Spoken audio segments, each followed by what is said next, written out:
guys, good morning. Tara, samahan nyo kami mag-chuli baturi. Umagang-umaga pa lang pero madami nang nakapila sa kanila. Actually, binabalik-balikan to ng mga tao. Masarap kasi yung luto nila dito. Chuli baturi pala ang tawag dito. Ito yung chickpeas curry or tinatawag nilang chana masala curry, which is famous staple dish in North Indian cuisine.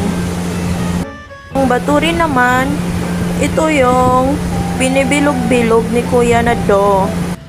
Sa sobrang daming nakaabang, yung one tray na nagawa niya, yan lahat ay pending order na.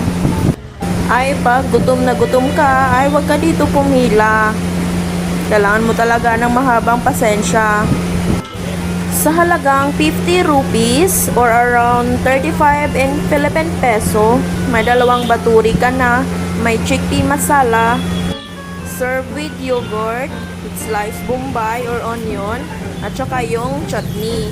Yung chutney pala, ito ay yung blended green spices, which is, ang main ingredients are green chilies, coriander leaves or mint leaves, ginger.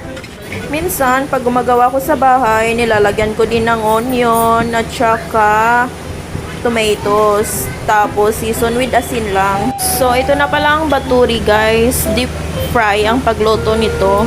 So, sa paggawa nito, kailangan talaga ng expertise para maging fluffy siya. Charot lang. Bagong luto pa lang ay ubos na agad. Tingnan nyo naman, madaming nakaabang. Di ko na sila binibideo, baka sitahin pa nila ako. Umagang umaga, baka mapapasabak pa ako sa hindi language. Hindi naman ako nakakaintindi.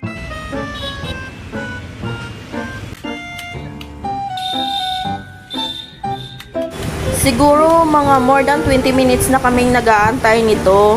Pero itong si Kuya, yung napansin niya akong nagbi-video, sinerva niya agad kami ng pagkain. Wow, meron pang special treatment pala dito. Joke lang. Ito na pala yung chuli baturi, guys, for only 50 rupees. Sa mga curious kung anong lasa, masarap talaga siya, guys. Pero wag lang araw-arawin cause high blood is waving. Buyag-buyag lang. Sa mga magtatanong, oy, bakit daming kamay? Oy, walang gloves. Oy, super anik. Huwag kayong mag-alala, guys. Di naman ako nagka-LBM pagkatapos kong tumikim. Sabi nga nila, masarap yung lutong kamay at masarap kumakain pag nakakamay. By the way, guys, nasa India pala ako ngayon. So, sa nakikita nyo sa video ko or sa mga videos ng iba, totoo yun, guys. Sobrang daming gamay sa paggawa ng mga pagkain nila. Hindi ko naman nila lahat ha, pero mostly sa mga street foods nila, ganito talaga yung nature nila, kamay-kamay, ganyan. Sabi nga nila, you will taste the real flavor if you will eat by hands.